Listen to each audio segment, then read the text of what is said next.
Boa noite, pessoal. O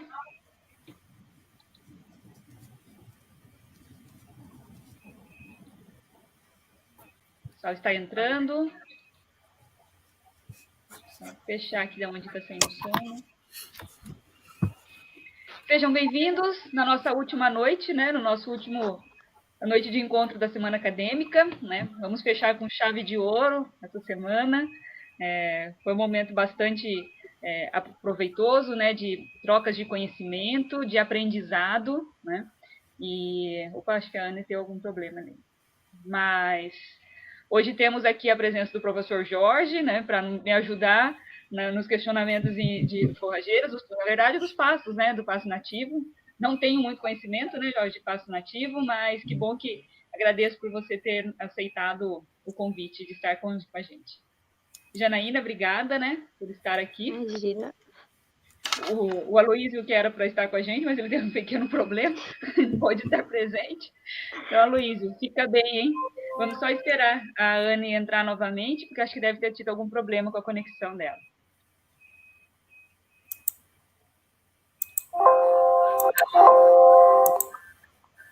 Voltei. Voltou. Annelise, então, bem-vinda. Quero te agradecer por ter aceitado, né, o convite para conversar um pouco com a gente sobre passo nativo. Já passei a bola para o Jorge para fazer os questionamentos, né, porque eu tenho muito pouco conhecimento de passo nativo, então vamos contar aí com a colaboração do Jorge. Obrigada. Nada, quer fazer as apresentações, né, da Annelise, e aí depois a gente pode iniciar. Então, boa noite a todos. A nossa palestrante é a Annelise Handermark, graduada em zootecnia pelo UFSM, mestre em produção animal com ênfase em formação de manejo de pastagens, também pelo UFSM, e ela atualmente integra o grupo GPEP. Boa noite, pessoal. É um prazer para mim estar aqui para falar um pouquinho para vocês sobre campo nativo. Como a colega já disse, eu sou zootecnista, sou formada pela UFSM, tenho mestrado também ali pela UFSM. Estava contando aqui para o professor Jorge e para a professora Juliana que no meu mestrado trabalhei com pastagens cultivadas, mas o campo nativo sempre me encantou muito e me instigou muito. Então, hoje eu vim falar para vocês um pouquinho sobre pesquisas que acontecem em campo nativo, e por eu estar hoje integrando o grupo GPEP da URGS, eu vou falar um pouco voltado para essas pesquisas que acontecem lá na URGS, no protocolo experimental o nativão. Não sei se eu já inicio a minha apresentação aqui, como é que vocês querem que eu faça? Pode iniciar, Ana. Se você abrir a apresentação aqui, eu faço a transmissão dela. Tá, já. Então, vou.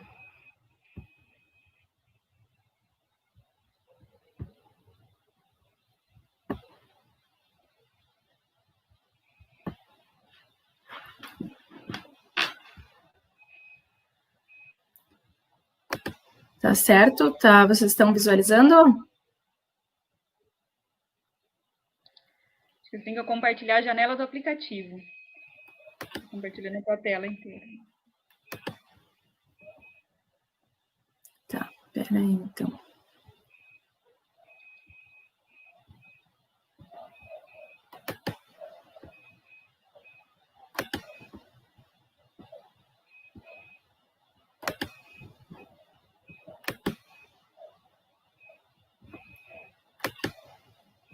Não sei por que está aparecendo para mim aqui na janela do aplicativo esse programa, o Streaming Yard.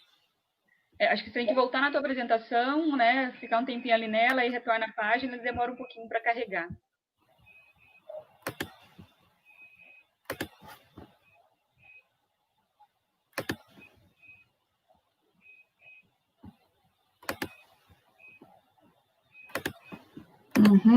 Entendi. Agora vai dar certo. Tá, vocês estão visualizando, então? Certinho. Então tá, pessoal, eu vou falar um pouco para vocês sobre pasto nativo, né? Como potencializar o uso de pastagens no Rio Grande do Sul. Como eu disse, meu nome é Annelise, eu sou zootecnista. Eu atualmente faço parte do grupo GPEP como doutoranda, o grupo da URGS, e também eu tenho um curso online que ele se chama Pasto Nobre, que fala sobre alguns manejos de pastagens. Eu estruturei a minha apresentação em 4 partes, né? Inicialmente eu vou falar do bioma, um pouco sobre a história, a origem dos campos. Depois vou falar do sistema campestre, da sua biodiversidade, estrutura, função e serviços ambientais. Depois sobre práticas de manejo sustentável. Por fim, eu vou falar um pouco sobre a minha visão sobre o futuro e reflexões e considerações. Se vocês quiserem conversar comigo ao longo da apresentação, me perguntar, vocês podem me perguntar, eu paro, respondo, assim pode ficar mais leve, assim, de nós trocarmos um pouco de experiência sobre esse assunto. Então, o bioma Pampa, ele é uma área de características vegetais semelhantes. E aqui nessa imagem eu trago para vocês as regiões, né, da América do Sul, onde esse bioma ele é encontrado, essas espécies vegetais com características semelhantes são encontradas e por isso é um bioma.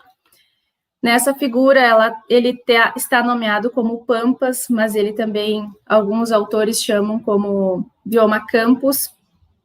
E então na América do Sul ele abrange um território de 750 mil quilômetros quadrados, e no Brasil, né, os territórios do Brasil, Uruguai e Argentina, e no corresponde a aproximadamente 71 quilômetros quadrados, que corresponde a 63% do território do Rio Grande do Sul. Então, são pastagens naturais que compõem integralmente uma pampa, e aquelas que tem como uma mata. Nessa figura, então, os biomas brasileiros, que são a Amazônia, a Caatinga, o Cerrado, a Mata Atlântica, e aqui na região a parte desse pampa está no Rio Grande do Sul. Como eu falei anteriormente, 63% do território. Essa vegetação tomou a de eventos climáticos e datados de muitos anos antes do presente. Foram 4 períodos climáticos, né, que determinaram a formação desses campos, desses vegetais. E, inicialmente, o clima sempre frio e a presença em mais territórios condicionou a maior presença de espécies herbáceas e arbustivas. Com o dos anos de das temperaturas e a tendência do clima seco, a floresta Mata Atlântica então, começou a aumentar, se tornar mais representativa essa vegetação em direção sul e em costa do estado. Então, o bioma ele é constituído de vários sistemas campestres, né, com uma alta biodiversidade, com versões herbáceas e arbustivas e uma fauna diversificada. O bioma ele presta serviços ambientais, como a conta de recursos, disponibilidade de provimento de recursos genéticos, alta biodiversidade, além de ser uma beleza agradável, né, pode e deve estudado também, e é a posição para estar. Tem uma importância econômica, né, para o gado desde a época da colonização pelos europeus, justamente em função dessa abundância de espécies naturais que encontraram aqui, e um terço da população, a pecuária vem sendo exercida nas suas fases, e também em função da mais bio, formamos a nossa cultura gaúcha hoje, né, que eu digo, tradição do povo da casa, essa questão do gado, das áreas atrás do gado, então isso trouxe para nós uma riqueza cultural também, que é e de cada do resto do mundo. Mas a gente pode, sempre que a gente enxerga um ambiente, a gente se pergunta, né, se não floresce, esse ambiente está degradado, no caso, bioma, essa formação, ela é anterior às florestas, né, e é um sistema de vegetação herbácea, e atividade de pecuária, ela,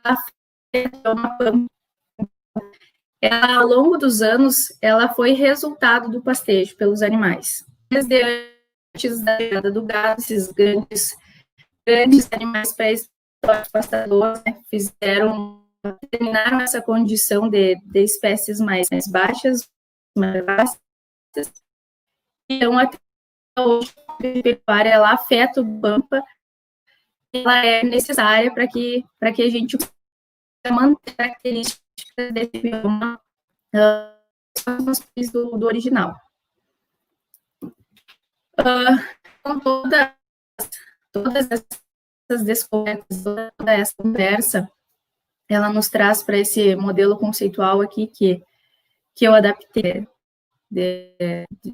do nativão, que nos mostra com relação à presença da pecuária no campo nativo. Então, quando se tem muitos animais a pasto, né, quando a intensidade de ela é muito alta, as espécies vegetais, as comerciais, pode tender à degradação do sistema. Já quando existe uma lotação adequada, existe uma capacidade produtiva e econômica do sistema. O ambiente permanece cada vez mais semelhante ao original, né, sem perda de biodiversidade. O pecuarista rural, ele tem retorno econômico e os animais também têm forte nutricional, tem uma intensidade de pastejo moderada. Ali também, mais né, a retirada desses animais, dos nossos animais pastadores, vacas, ovelhas, enfim, as áreas que essa vegetação ela retorne ao seu estágio de evolução, chegando a uma vegetação clínica.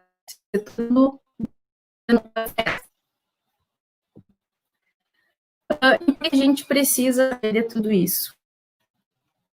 Porque o bioma, ele é uma região muito...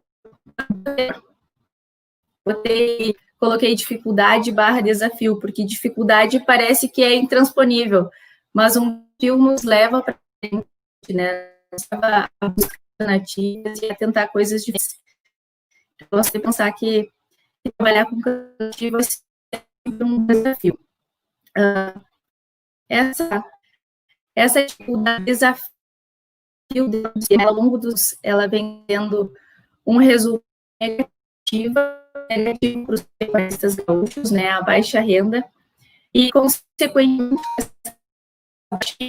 ano a ano, vão se vendo com dificuldade de tantas famílias que acabam sendo áreas com essas áreas naturais em monoculturas, né? As monoculturas, elas entram muito forte com proposta de lucratividade, de rentabilidade, e o produtor que ainda tenta manter algumas áreas de campo nativo acaba se vendo pressionado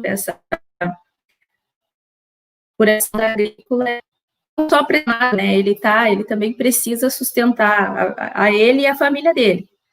Então, às vezes, essa conversão de área em monoculturas tem sido bem forte, significativa no nosso estado. Em contexto, né, essa figura ela traz a vegetação original do Rio Grande do Sul à esquerda e seus remanescentes à direita.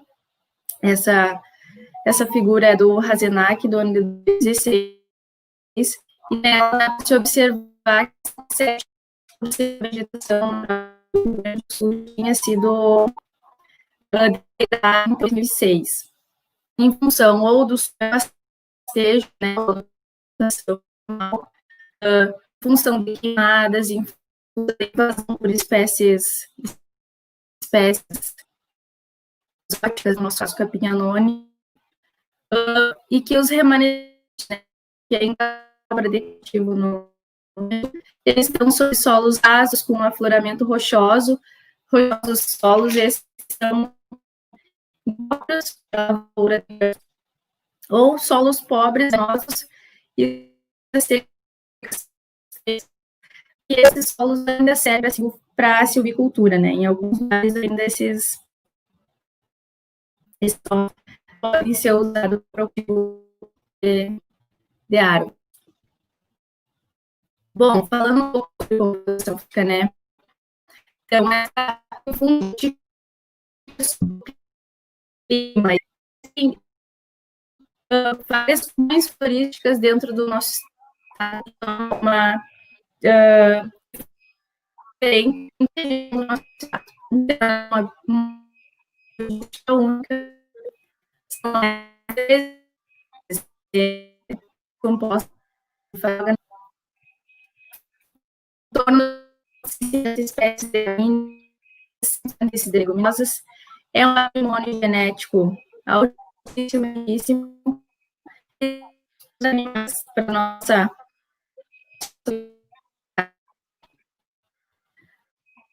não poder espécies, né?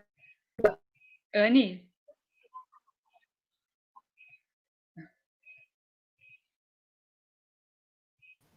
Estava falhando bastante, estava tentando entrar em contato com ela, né, para de repente ela reiniciar. Vamos aguardar um pouquinho, que já que ela retorna, talvez melhore a conexão. Está chegando bem fracionado, né, Ju, a informação. Sim, são informações importantes, né, para a gente ver. De repente ela reconecta e melhora a conexão. Ju, vocês estão trabalhando não é com o YouTube, com esse outro sistema aqui, né? Sim. Qual que é, assim, a vantagem desse sistema em relação ao YouTube e às outras plataformas? Na verdade, ele passa direto para o YouTube, né? Ah, entendi. Faz a transmissão ao vivo. Sim.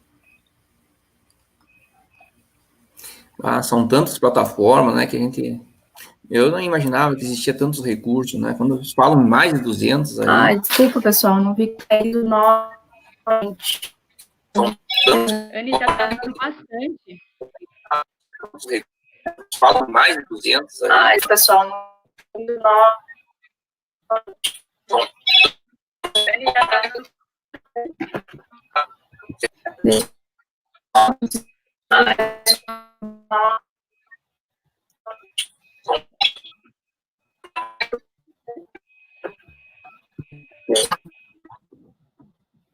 Melhorou? Vamos ver se fica melhor agora. Quer dizer que estava travando bastante a palestra. Que pena.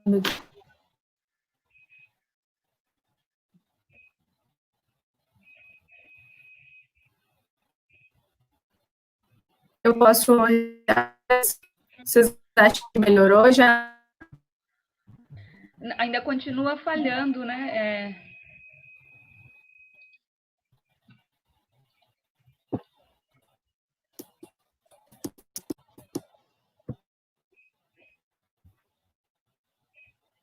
Puxa vida. Se você quiser me mandar a apresentação, para não sobrecarregar de repente a tua internet, eu posso fazer a transmissão. Vou mandar.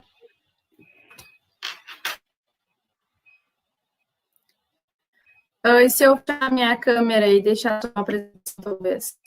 Pode tentar também. Então, tá, vocês escutam? Sim, escuto.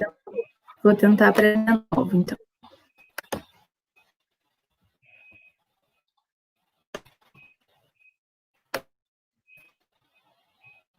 Qualquer coisa eu te chamo de novo. Tá.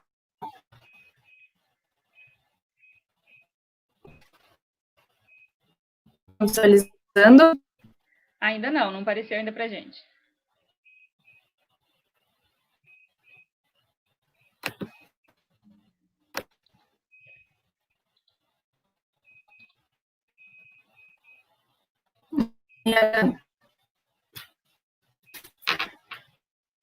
Ela está carregando ainda, não apareceu.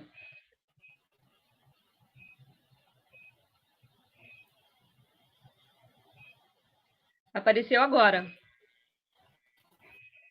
Vou trocar e vocês vejam se acompanha mais ou menos. Tá, ok. Tá.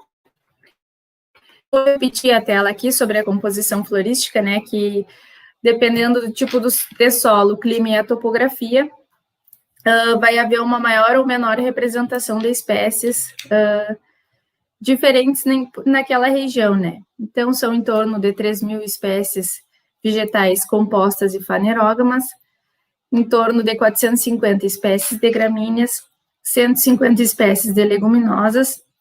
É um patrimônio genético bem rico e diversificado, e também uma dieta para os animais bem diversificada. Trago para vocês algumas espécies, né, de forrageiras nativas. A primeira delas é o Paspalum notatum, ou a grama forquilha. Ela é uma gramínea rizomatosa perene de estação quente. Ela é a espécie mais frequente nas formações campestres do Rio Grande do Sul. Ela também se adapta a diferentes condições de clima e de solo, e ela modifica muito a sua morfologia em função dos distúrbios, né? Sempre que eu falo distúrbio, eu falo das ações de pastejo, das ações de roçadas, do próprio fogo usado para controle de espécies indesejadas, né? Então, quando eu falo distúrbios, eu estou me reportando a esses tipos de ações. Ela merece a maior atenção no manejo dos nossos campos, e em função da gente tentar aumentar as proporções da grama forquilha, e também a melhorar a sua produtividade.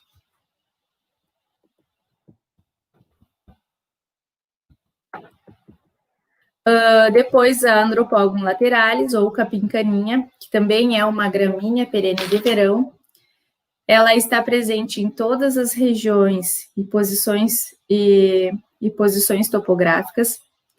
Ela modifica a sua morfologia conforme a condição de ambiente e manejo impostas, e ela é uma planta que a gente chama de recicladora de nutrientes, porque ela tem raízes profundas e um alto acúmulo de biomassa.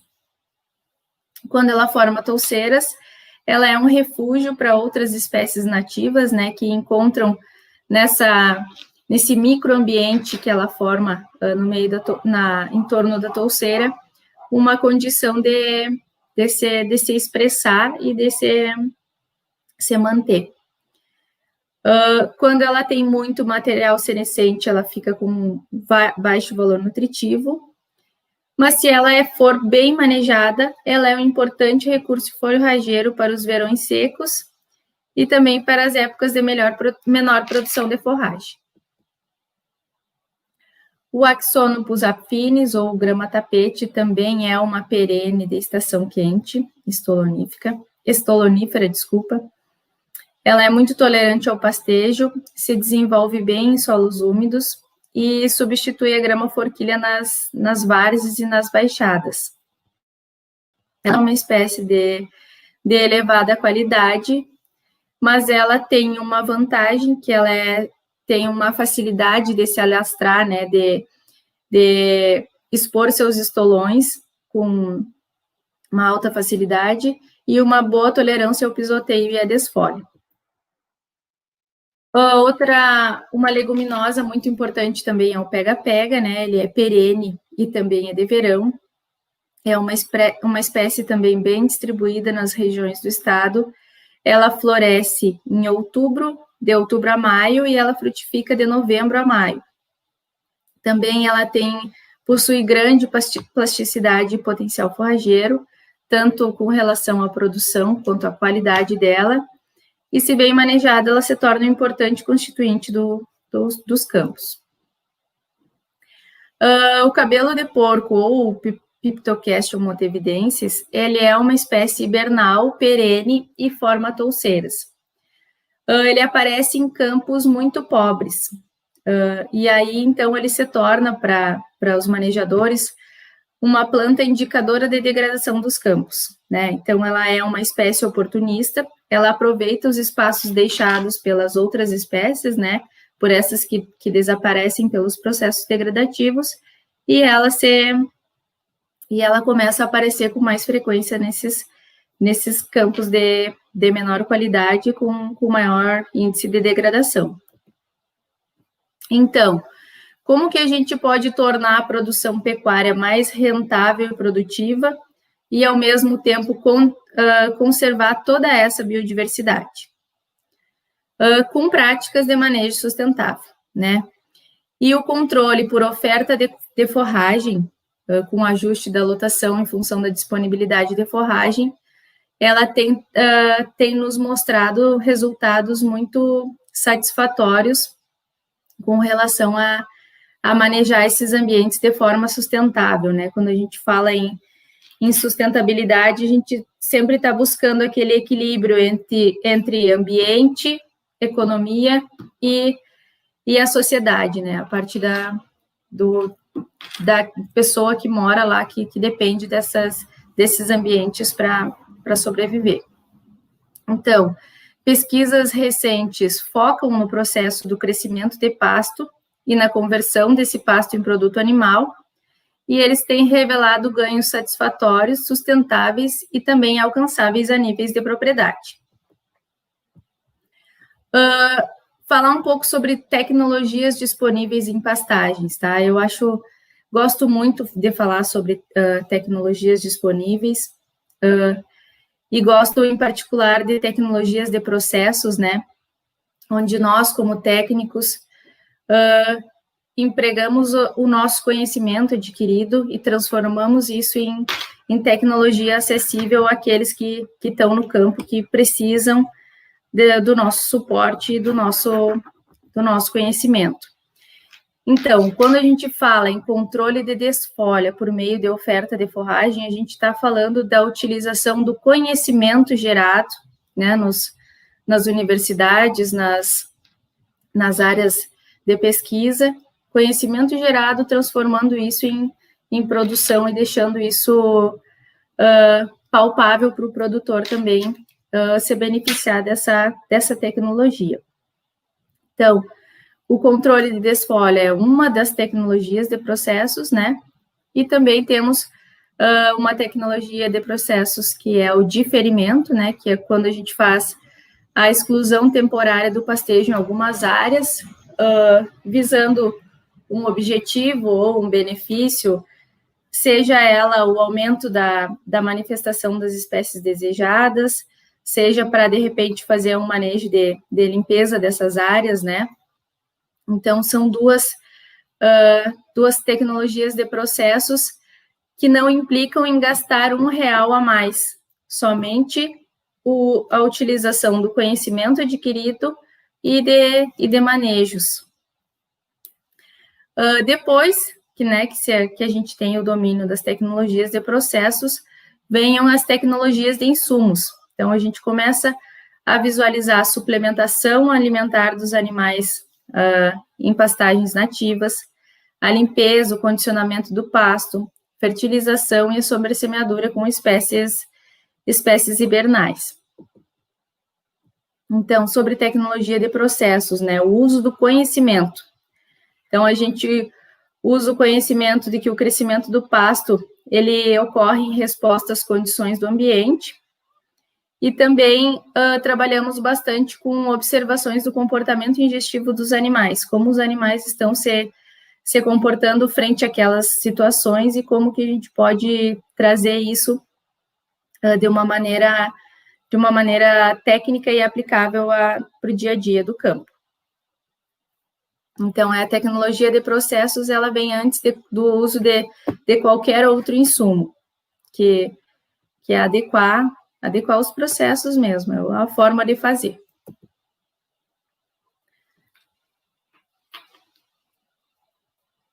Juliana, caiu de novo? Não, tá certinho. Pode continuar. Tá bem. Agora melhorou bastante. Tá bem. Então, aqui eu trago um gráfico, né, sobre níveis de intensificação de tecnologias, do uso de tecnologias em campo nativo, onde a gente sai do manejo tradicional, né, que se obtém 60 quilos de peso vivo por hectare, com ajuste de carga, né, somente ajuste de carga com relação à oferta, a gente consegue chegar no patamar de 140 quilos de peso vivo por hectare por ano, manipulando a estrutura 230, né, então até essa faixa vermelha a gente só utiliza conhecimento, e a partir de dominar esses conhecimentos, a gente começa a fazer as adubações, a utilização da ureia. Depois de utilizar a ureia, que a gente pode sobressemear espécies hibernais, né? Lembrando que as espécies cultivadas, elas são mais exigentes em nutrição do solo. Então, por isso que ela é colocada somente nesse patamar, né? Após ter feito as correções de acidez do solo, cálcio, potássio. Então, daí vem a sobressemeadura com espécies hibernais. Então, por último, a gente visualiza fazer uma irrigação e uma fertilização mais a nível de talhão, assim, para um futuro de intensificação de manejos em campo nativo. Entrando, então, na parte de oferta de forragem, né? A oferta da forragem, ela é visualizada em relação à porcentagem do peso vivo dos animais, aquilo que eles têm capacidade de se alimentar no dia. Então, a moderada, oferta de forragem moderada, ela tem a capacidade de seleção da dieta, né? A gente trabalha com até 3 vezes mais a capacidade de consumo do animal. Então, o animal escolhe o que come quando ele está recebendo uma oferta de forragem moderada, e isso beneficia o seu desempenho. Quando os animais estão em uma baixa oferta de forragem, ou seja, numa alta intensidade de pastejo, ou seja, muitos animais por hectare, existe aí a restrição da capacidade do animal selecionar a própria dieta. Então, ele vai comer o que tem, e às vezes até o que não tem, vamos dizer assim, né, o que falta. Então, esse animal, ele começa a perder peso, a perder desempenho. O ajuste da lotação é feito em função da disponibilidade de forragem, né? Então, lá no experimento do nativão, a gente trabalha com quatro ofertas de forragem, 4 que está representada ali na primeira imagem, bem à esquerda, mais alta ali, é 4%. Essa imagem do 4% é que geralmente a gente observa ao passar pelas estradas ou pelas propriedades rurais, né, o manejo corrente. 8%, como a gente já começa a observar a estrutura de duplo extrato. 8,12, que a gente chama de oferta variável, que se trabalha com 8% de oferta de forragem na primavera e 12% no restante do ano, e 16% de oferta de forragem, que se observa nessa imagem abaixo à direita, que essa área tem uma proporção de touceiras bem elevada. Então, ofertas superiores, elas nos mostram uma estrutura de duplo extrato, inferiores e um baixo consumo de forragem, né? e superior tem touceiras, e também essas touceiras são uma forma de conservar a forragem. É desejável manter uma estrutura de duplo extrato? O que vocês acham? É desejável a gente ter touceiras na pastagem, no piquete?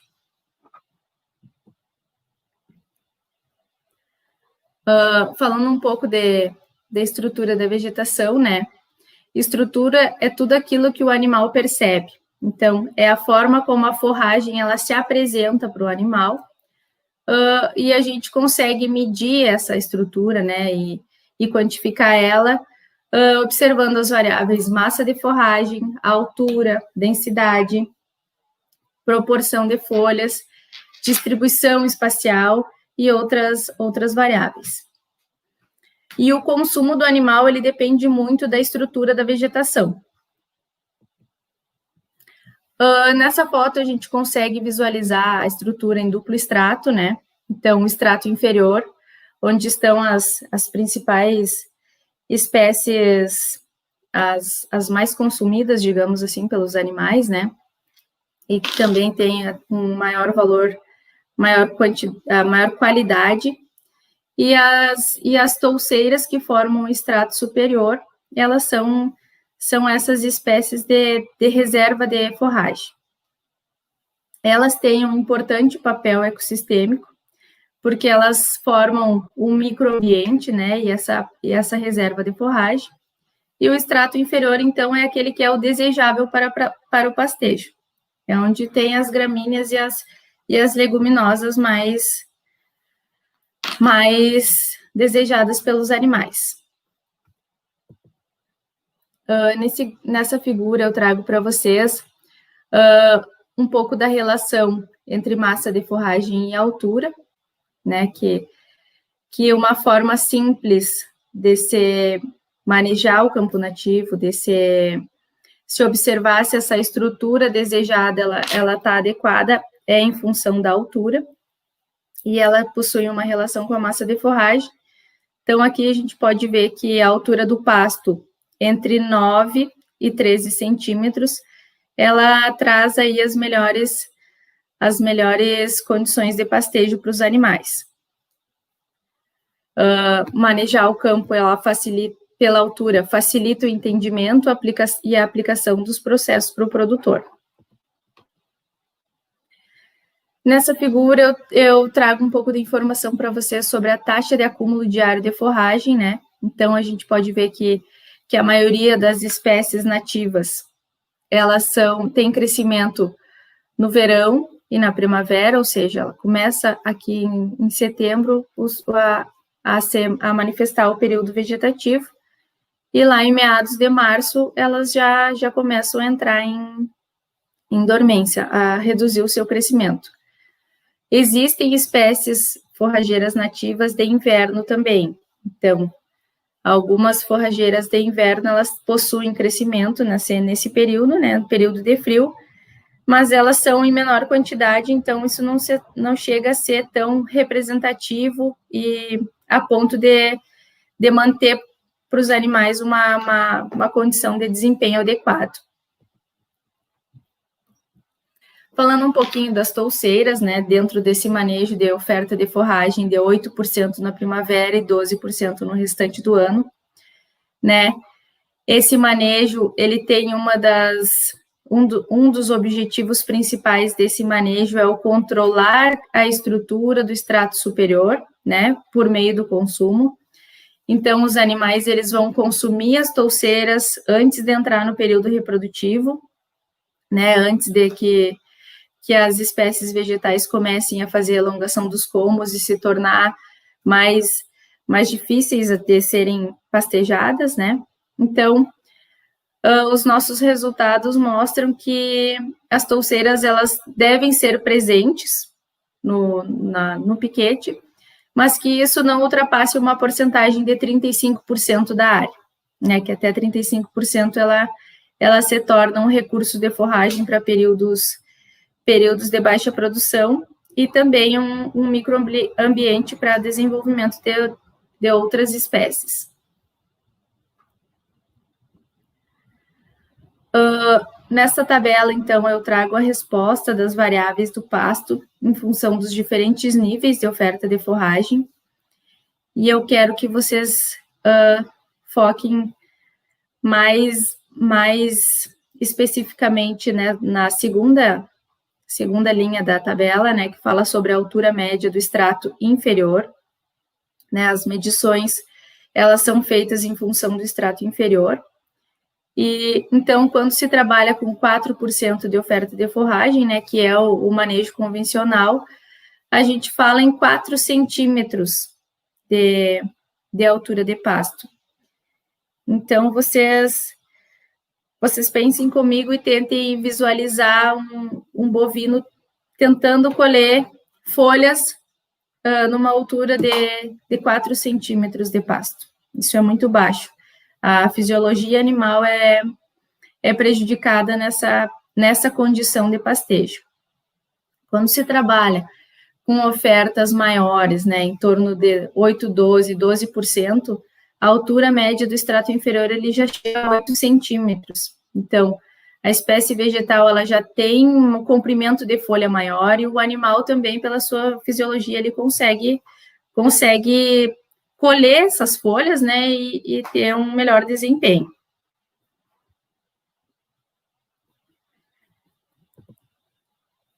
Falando um pouco, então, de desempenho animal em campo nativo, né, a gente visa estabelecer ações de manejo que favoreçam o desempenho animal, e esses estudos, eles começam desde a observação das variáveis do pasto, né, da produção primária, depois a gente passa para a produção secundária, buscando sempre esse favorecimento do desempenho animal. Então, essa figura que traz a produtividade do campo nativo, baseada em dados do Nativão, ela mostra que no manejo de 4%, né, se obtém aí uma média de 70 kg de peso vivo por hectare por ano, e somente com o uso do manejo de adequação da oferta de forragem, a gente consegue chegar a 230 kg de peso vivo por hectare por ano.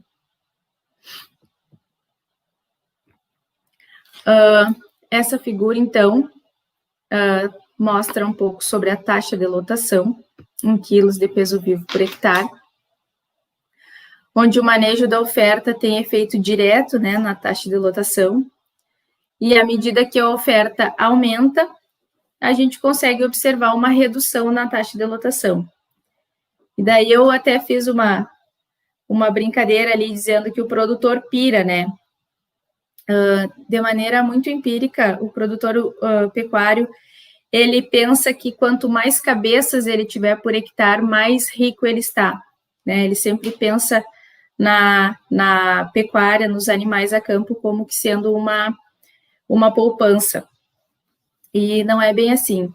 A gente sabe que manter muitos animais com uma baixa condição de pastejo, né, com uma baixa quantidade de forragem, de matéria verde, ele vai estar perdendo muito mais, vai estar aumentando o seu ciclo de vendas, né? Então, na verdade, ele não tá trabalhando com uma poupança, e sim ele tá perdendo dinheiro nessa condição de manter muitos animais no campo. Essa figura, então, ela mostra o ganho médio diário e o ganho de peso vivo por área, né?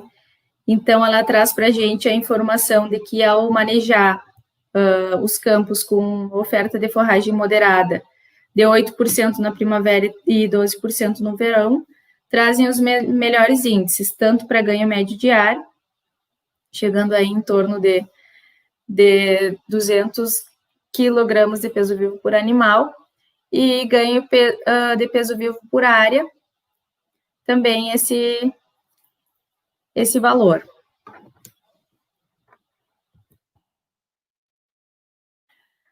Esse gráfico, então, ele traz o ganho médio diário em gramas por animal, por bovinos, né, manejado sob diferentes ofertas ao longo dos meses.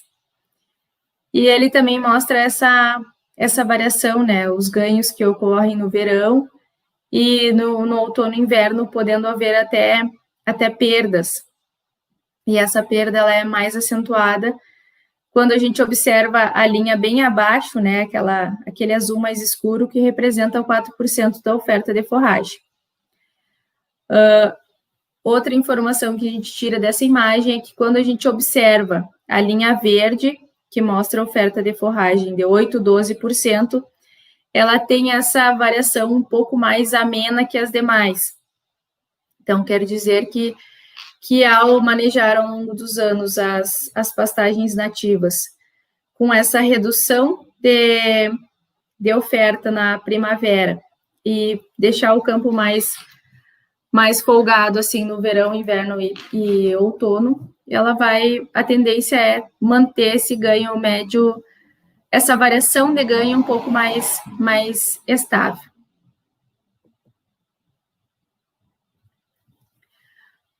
Nesta tabela, então, eu trago algumas características do pasto e da produção animal em pastagem natural na depressão central do Rio Grande do Sul, submetida a diferentes ofertas de forragem. Ela é adaptada de Soares, ano de 2005. Então, aqui ela tem as diferentes estações do ano e as ofertas de forragem, em função da taxa de acúmulo, massa de forragem, a carga e o ganho médio diário. Eu quero que vocês observem, então, essa questão do ganho médio diário, né, quando se trabalha com 8% de oferta na primavera e 12% no restante do ano, que esse ganho, ele não fica negativo e ele tem uma tendência a ficar mais estabilizado, né, então, dando uma média anual de 466 gramas, né, por dia. Então, aumenta a taxa de lotação nessas áreas, né, e também traz a possibilidade de diferir outras áreas dentro da fazenda. Então, aumenta a reserva de pasto para outono e inverno. E a partir daqui eu trago algumas metas de manejo para otimizar o desempenho animal. Então, quando a gente trabalha essas áreas com manejo de oferta de forragem de 8% na primavera e 12% no verão, a gente consegue observar um maior ganho de peso por área, né, por hectare, e a oferta de 4% para 8%, a gente pode observar que pode duplicar a produção animal por ano, né, pode passar de 40 a 110 quilos de peso vivo por hectare. E o ajuste de lotação animal com ofertas variáveis, dessa 8, 12%, ela traz ganhos anuais de até 230 quilos de peso vivo por hectare. Então, para o bom uso, conservação e otimização dos campos, né, a gente pode trabalhar essa janela de manejo, trabalhando com as ofertas 8% na primavera e 12% no restante do ano. Isso vai ser traduzido em forma de massa de forragem entre 1.400 quilos de matéria seca por hectare a 2.500 quilos e altura entre 10 a 12 centímetros. Outros estudos falam entre 9 a 13 centímetros também, mas as alturas ideais de manejo, né, para proporcionar um maior desempenho para os animais é em torno de 10 a 12 centímetros. E a proporção de touceiras deve ficar entre 0% e 35% da área do piquete no máximo. Então, o futuro, né? O campo, ele é um elemento fundamental para a pecuária, né? E ela tem que ser lucrativa e diferenciada. E a gente deve, cada vez mais, buscar ações que valorizem essa atividade, né? E duas delas que estão aí, são ações que valorizam a atividade, que estão querendo melhorar essas condições dos campos, é o Apropampa, né, que é um selo, a criação de um selo que certifica a procedência para animais criados a campo nativo, sobre boas práticas pecuárias, e também a Aliança del Pastizal, que ela busca propriedades que mantêm campo nativo em boas condições de conservação. Como reflexões e considerações, né? Então, a criação de mais unidades de conservação, né, é uma coisa que deve ser considerada para o bioma Pampa, porque hoje só 3,3% das áreas do bioma estão protegidas. A gente tem que, como técnicos, tentar também melhorar a forma como a gente comunica o nosso conhecimento para o pecuarista, né? Ele que é o guardião dos pampas, ele que é a pessoa que está lá no dia a dia da propriedade, que vai trabalhar os manejos, que vai implantar esses processos, né? Que a gente falou anteriormente. E que as pesquisas, elas caminham para entender cada vez mais e quantificar o balanço de carbono e emissões de gases de efeito estufa nesses ecossistemas campestres. Aqui é um pouco da bibliografia que eu usei. E, gente, eu tenho que agradecer a oportunidade. Eu fiz uma apresentação simples, o meu foco com ela era mostrar um pouco do geral do que acontece em campo nativo, né, dessa alta biodiversidade de espécies, dessa complexidade de ambiente. Então, fico à disposição para questionamentos, para trocar com vocês conhecimentos, né, eu sempre digo que eu aprendo muito, muito mais do que eu tenho a oferecer para vocês. Então, mais uma vez, obrigada pela oportunidade.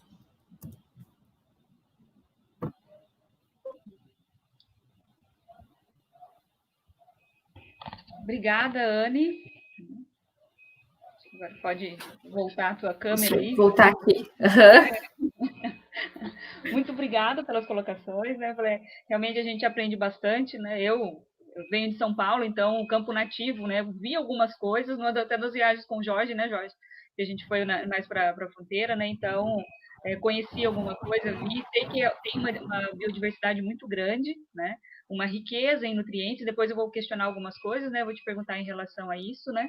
Principalmente. E é curioso que, às vezes, né, você perguntou, né, se as touceiras eram importantes, né? Eu já pensei comigo, falei, não, né? Não, vou ter uma touceira, né? Aí, daí você começou a falar, nossa, realmente, né? Que ideia minha, né? Tanta função e pensando dessa forma.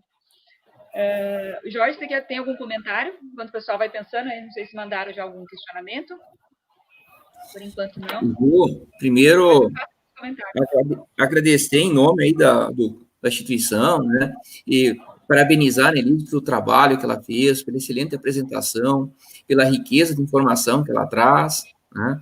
Também, sabe, Juliana, nos orgulha muito ver essa meninada do casal aí, do diretório acadêmico, correndo atrás, né, fazendo uma semana cheia junto com você aí, e, Annelise, é um momento para nós, que nós estamos retomando as atividades de uma forma à distância, então estamos correndo muito com montar essa estrutura que é nova, modalidade de ensino não presencial, né?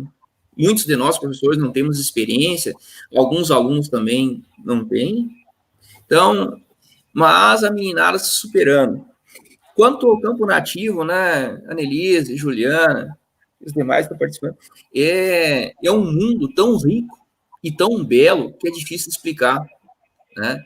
E é claro que os campos nativos no mundo dá para analisar outros biomas, mas o nosso aqui é de uma riqueza, como a Annelise traz, de uma diversidade de espécies de gramíneas tão grande, de uma diversidade de leguminosas, e de certa forma, conforme o manejo, elas conseguem se suceder no tempo, né?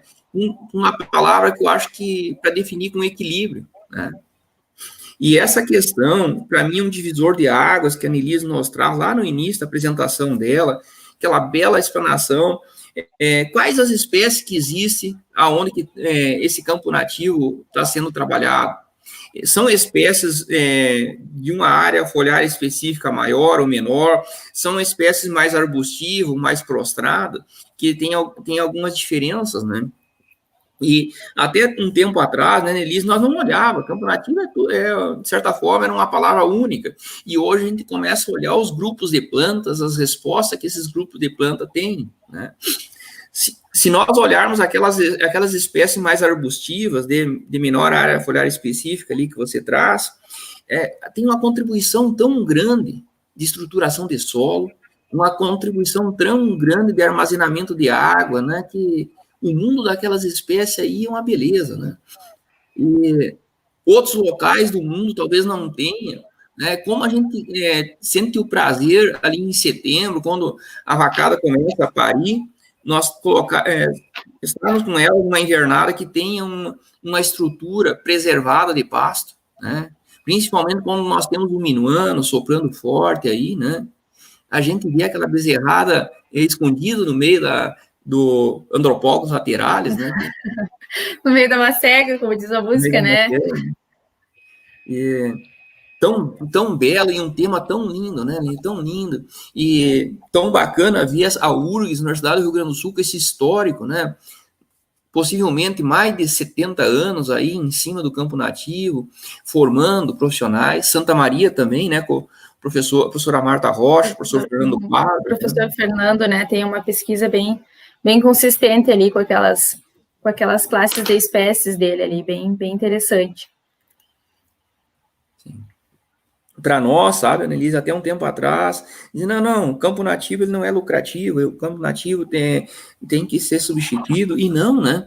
Hoje nós vimos como ele é importante, principalmente para o controle de pragas, né? Quando existe o campo nativo, na volta, toda a produção, de certa forma, ela sofre menos interferência de pragas, em outros modelos de pastagem cultivada, mesmo que perene, sofre maior impacto, né? É verdade. Uhum. É verdade, sim. É uma vegetação em equilíbrio, né? A gente quer cada vez mais entender, compreender, pesquisar, descobrir o equilíbrio ideal entre todas essas interações, né, professor? É o solo, são as N espécies de plantas, né? Plantas que formam touceiras, plantas que fazem aquele tapetão verde para os animais se alimentarem, outras espécies que começam a se manifestar ali, e a gente busca cada vez mais entender essas interações para conseguir intervir de maneira racional, né? Nós, como sociedade, como técnicos, a gente tem que ser racional, tem que ser um pouco frio, tem que se colocar um pouco no lugar dessas famílias que estão no campo, né, que necessitam da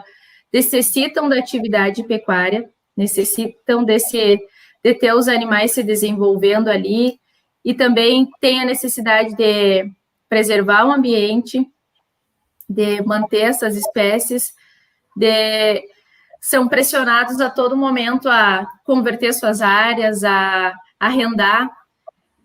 Aqui na minha região, na região central, a gente já quase não observa áreas de campo nativo.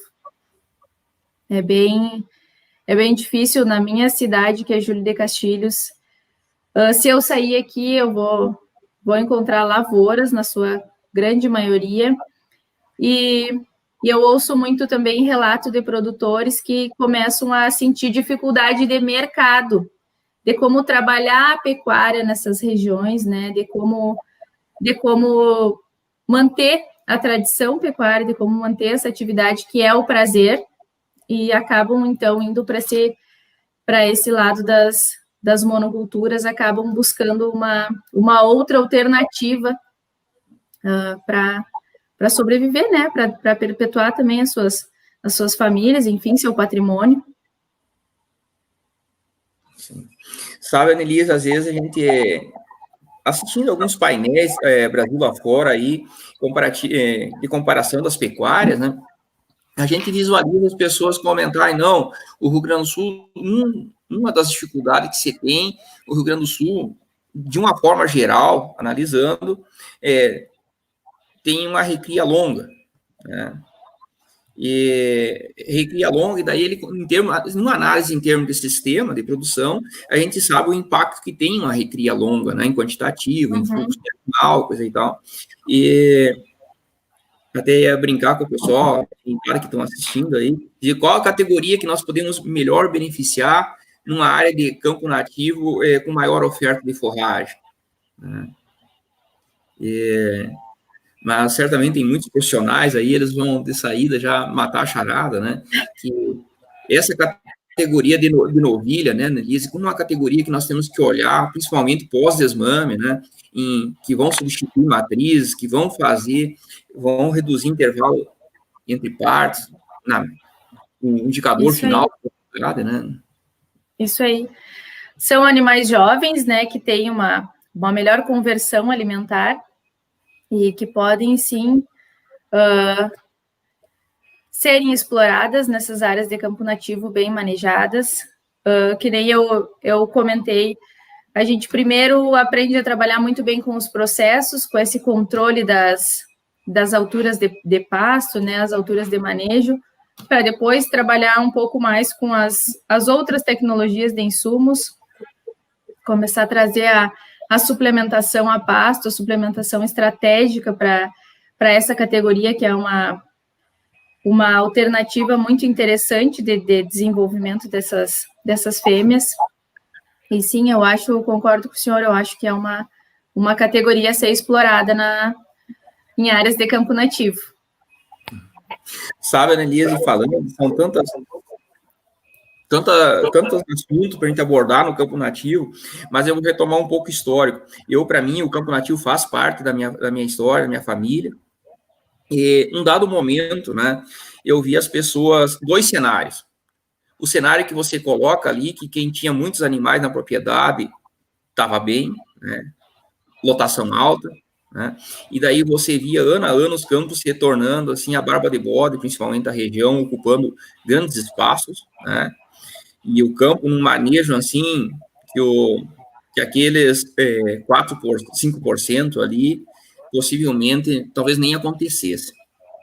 Que muitas vezes, num manejo muito intenso, a gente enxerga o afloramento de pedra, né, o cascalho, a gente consegue visualizar ele. E ao lado, produtores que também estavam nesse manejo migrando para a cultura. Isso, eu já perdi meus cabelos, então estou falando uns 30 anos atrás, né? As pessoas migrando para a soja. Sim. E aí, bem, sabe, Annelise? Mas eu posso fazer esse aqui um relato, assim, pessoal. As pessoas que migraram, de certa forma, não teve impacto nenhum no campo nativo. Sim, a região que eu venho, eu lembro das aguadas, né, naturais, e após uma intensa chuva, uma condição de índice pluviométrico forte, assim, de semanas, tu via os rios que tu enxergava, piava, tu enxergava tomado por terra, né, e o impacto já, e aquela sucessão de atividades ali com o tempo, tu via as pessoas desaparecendo daqueles ambientes de produção. Né?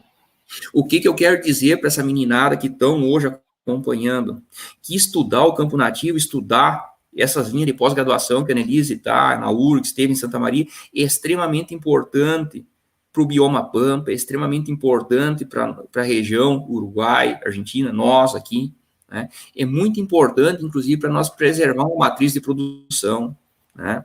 Que se nós, há 30 anos atrás, tivéssemos entendido esse manejo do campo nativo, o que é esse manejo de estrutura, né? O que é esse manejo de folgar algumas invernadas para um determinado período, e esses outros recursos de insumo que você traz, que são importantes, né? Também para nós, hoje, certamente, nós tínhamos um outro cenário de produção, né?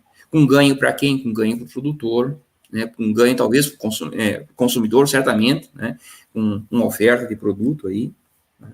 Sim, mas a gente não entrou no mérito de falar na qualidade do produto que vem do campo nativo, né? Que isso também é uma coisa que deve ser explorada, que a gente deve buscar ações de certificar as nossas carnes, certificar os nossos animais, a cobrar mais por isso, a sair do preço de commodity, né? De agregar valor nesse produto que vem do campo nativo e também tentar diversificar nessas áreas, né, com outras atividades, talvez não só bovinos, diversificar com ovinos, abelhas sem ferrão, né? São abelhas nativas que produzem um mel de alta qualidade também.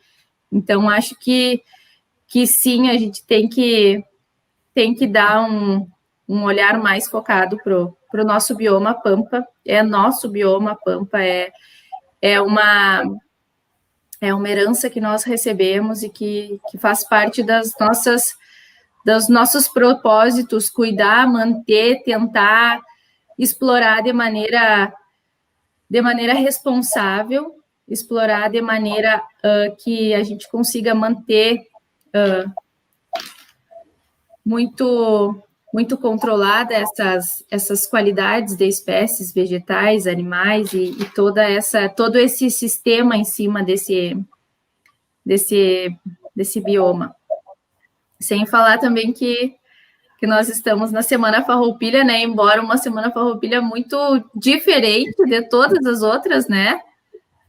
A gente está, assim, cada um nas suas casas, mas, enfim, é uma Semana Farroupilha que representa a nossa cultura, representa a tradição, e essa tradição também é baseada na nossa atividade pecuária, e também ela acontece porque nós temos a presença dessa região, dessa diversidade de espécies aqui.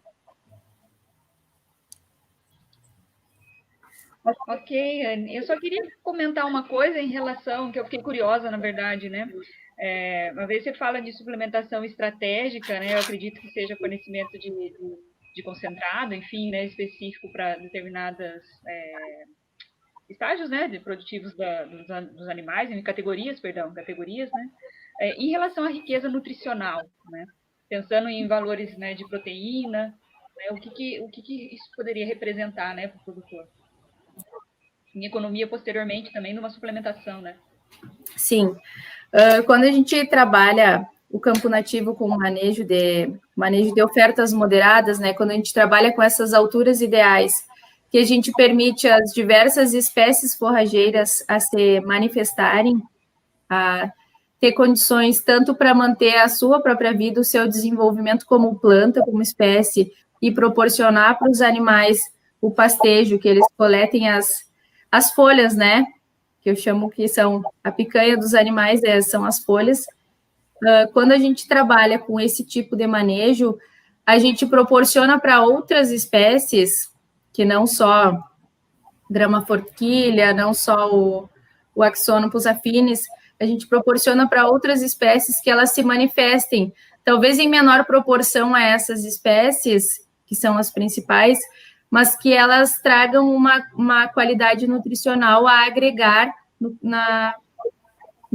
que é oferecido no piquete, né? Então, essas compostas, a manifestação das leguminosas, elas trazem um aumento na qualidade do pasto, um aumento nessa questão qualitativa mesmo. A gente trabalha com...